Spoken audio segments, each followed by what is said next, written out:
बिस्मिल्लाहिर्रहमानिर्रहीम। अस्सलाम वालेकुम नाज़रीन व सामीन। बच्चों के हर दिल अज़ीज़ नूडल्स की रेसिपी लेकर मैं आ गई हूँ, आपकी खिदमत में हाज़िर हो गई हूँ।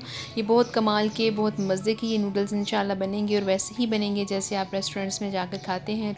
मज़े के यमी नूडल्स किस तरह से बनते हैं और कौन कौन सी चीज़ें इसमें जाती हैं, इसको जानने के लिए मेरी वीडियो एंड तक ज़रूर देखें ताकि हर चीज़ आपको सही समझ में आ जाए। तो चलें फिर स्टार्ट करते हैं। इसके लिए हमें वेजिटेबल्स चाहिए, जो जिसमें मैंने गाजर ले ली है जो आधी प्याली है, उसको अच्छे से आपने चॉप कर लेना है। थोड़ी सी इसमें बंद गोभी ऐड करेंगे, आधी मैंने प्याज चॉप करके इसमें ऐड करनी है और 1 से 2 कली मैंने लहसुन की ली है और इसको भी बारीक चॉप कर लिया है। आप इसमें पुदीने के पत्ते भी गार्निशिंग के लिए इस्तेमाल कर सकते हैं।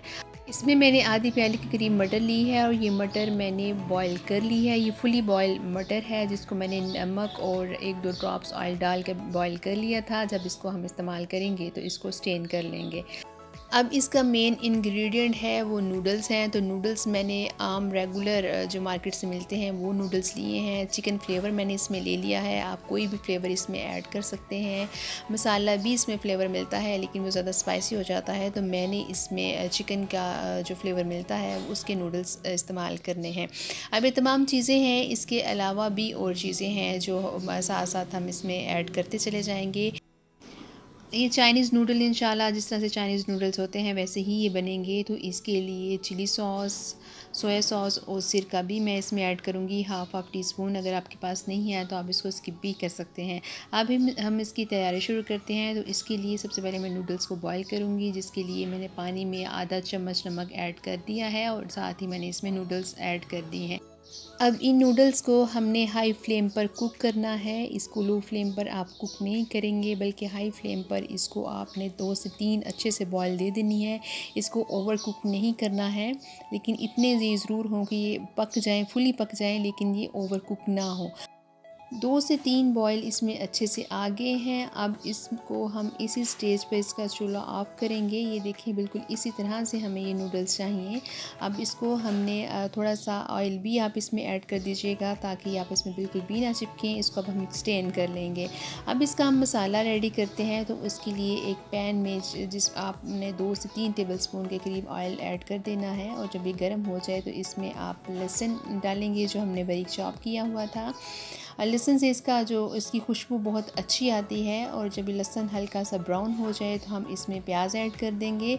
जो भी इसमें वेजिटेबल ऐड कर रहे हैं आपने इनकी कटिंग बड़े अच्छे से करनी है, बड़े अच्छे से इनको चॉप करना है, इसको रफली चॉप नहीं करना है। प्याज को हमने ओवर कुक नहीं करना, यानी इसको हमने ब्राउन नहीं करना, बस ट्रांसपेरेंट होने तक हमने इसको भूनना है। जब ये ट्रांसपेरेंट हो जाएं तो अब इसमें हम गाजरें ऐड करेंगे। तो गाजरों को आपने 2 मिनट ज़रूर इसको पकाना है ताकि क्योंकि ये आउट ऑफ सीज़न गाजरें हैं, जो सीज़न की गाजरें होती हैं वो रेड कलर की होती हैं, वो जल्दी पक जाती हैं। इसको थोड़ा सा टाइम लगता है, तो इसको आपने 2 मिनट तक ज़रूर इसको इसी में रहने देना है। इसके बाद हम इसमें गोभी ऐड करेंगे जो हमने काटी थी और साथ ही मटर ऐड कर देंगे। इनको हमने ज़्यादा नहीं पकाना है, गोभी का क्रंच हमने बाकी रखने देना है।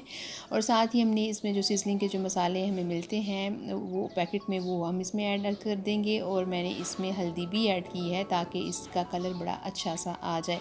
इसमें मुझे ऑयल थोड़ा कम लगा था तो मैंने 2 से 3 ड्रॉप्स ऑयल भी इसमें ऐड कर दिए हैं। अब इनको हम मिक्स करेंगे। अब जो हमने नूडल्स को बॉईल किया था वो अब इसमें ऐड कर देंगे और इसकी मिक्सिंग हम अच्छे से कर लेंगे।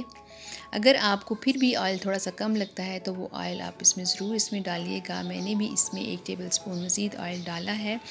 अब यहाँ पर मैं आपको एक चीज़ बताऊँगी कि इसको हमने इसलिए ओवर कुक नहीं किया था, यानी इसको हमने ज़्यादा बॉईल इसलिए नहीं किया था क्योंकि जब हम इसकी मिक्सिंग करते हैं तो ये नूडल्स फिर नज़र ही आपको नहीं आने, पता ही नहीं चलना कि आपने क्या बनाया है। जब ये मिक्स हो जाए तो अब इसमें सोया सॉस, सिरका और चिली सॉस ऐड करेंगे और वो आपने हाफ़ टी स्पून ऐड करनी है। और उसके बाद इसको मिक्स करके अब बस हम फ्लेम को ऑफ़ कर देंगे। नूडल्स हमारे रेडी हो चुके हैं। अब इसको हम डिश आउट करेंगे और इसके ऊपर आपने पुदीने से इसको गार्निश करना है। पुदीने से इसका जायका बहुत मज़े का लगेगा। जिसको नहीं पसंद आप इसको स्किप भी कर सकते हैं। उम्मीद है आपको मेरी ये रेसिपी पसंद आई होगी। अगर आई है तो इसको लाइक ज़रूर कीजिएगा और मेरे चैनल को ज़रूर सब्सक्राइब कीजिएगा। अल्लाह ने चाहा तो एक नई वीडियो के साथ आपकी खिदमत में फिर हाज़िर होंगी। तब तक अपना और अपने प्यारों का बहुत सा ख्याल रखें। अल्लाह हाफ़िज़।